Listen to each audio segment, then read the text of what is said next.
Assalamualaikum warahmatullahi wabarakatuh. Beriinki walitti deebinee jira irraas alhamdulillah. Har'aan seenaa ajaa'ibaa seenaan sunis waa'ee maaliitiin beektanii waa'ee sheexaanaati. Akka inni nama godhu sheexaana dhageeffadhaa jaalluungi. Gaafa tokko sheetichi wayii tokko hawaasa ganda tokko walitti qabee rabbi kadhachuudhaaf tattaafate. Sheexaanarraa rabbitti haa maganfannuu jaaniiti walii galan sheekha wajjin hawaasa biyyaati wajjin. Gaafa kana tokko keessaa labaaqee sheexaana jechaa maaltu ifiteenyaaf karaarra hin jirre wala sheexaanni hayaate kasaatu siifi dandamataa keetiitii deem jeni asqallaa akka inni godhu deemu dhageeffadhu akkasitti yoggaa gandi guutuu sheexaanarraa a'uuzu billaahi jennee rabbitti maganfatan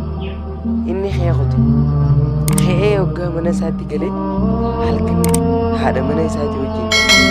algaa qabatanii hoggaanii biraban halkan keessa maaliif ittiin dhufin sheexaanni kun yeroo mara sheexaanni kun rabbiin jalla lakum fattakizuu aduwwa akkana nuun jira rabbi subhaanahu wa ta'ala sheexaanni kun xilaata keessan yeroo takkallee gaarii isin hin qabu nuun jaan rabbi subhaanahu wa ta'ala kanaaf hoggaa halkan keessatti dhufu maal godhe ni beektaa awaati guyyaa kana sheekha qaalii isaa godhu didee na abaaruu didee akkasitti na kabajeessuun sii mi'ee galati sii galchuun qabaa kottutu na yaabbadhuu jeen afaan argeetiin duyda kanarratti na beeyyee hoggaanii fi duyda isaa gubbaa kaayyate sheexaanni gurbaa kana hajjii si geessuun qabaa mana rabbi kabajamaa san jalla jalaaluuf geesse si ziyaarsisuun qabaa kottuuti duyda lafan sii taa kottu jeen boo narra beeyyeen hoggaanii fi duydarra kaayyatee hiqa jedheen ammaan tana gurbaan kun fincaan naqabee jiraati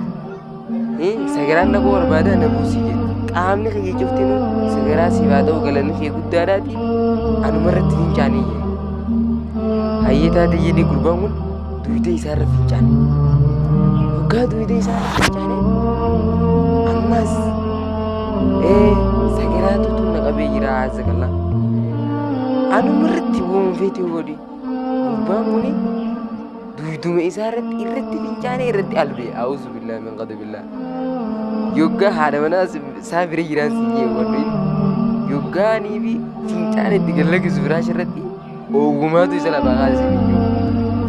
haasa qallaamee sheexaana akka inni nama hundaati billaahi alee yoggaa lafaa utaan haa'ee isaa jira jee hunnooti haadha manaa isaa jira firaash irra jira akkana isa godheetiiti sheexaanni galata akkanaa kana lammaan ati duututti khaatimaa si balleessee karaa irraa si miisuudhaaf halkan guyyaa sheexaanni karaa waan akka ispaaltii taa'e nama kana jallisu maaliif kaayyoon inni abaarsa haqa godhateef dura tintiin abbaan keenya aadam gaafa uumame san ijoolleen sababaa ati nama ati isaa jecha jannata keessa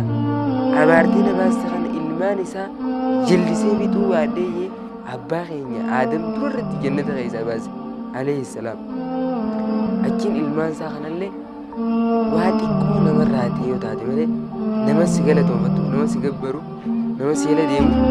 agartuu jeen rabbi jalla jalaalu qateetee baallama dheeraa naa qabiyyeen akkasitti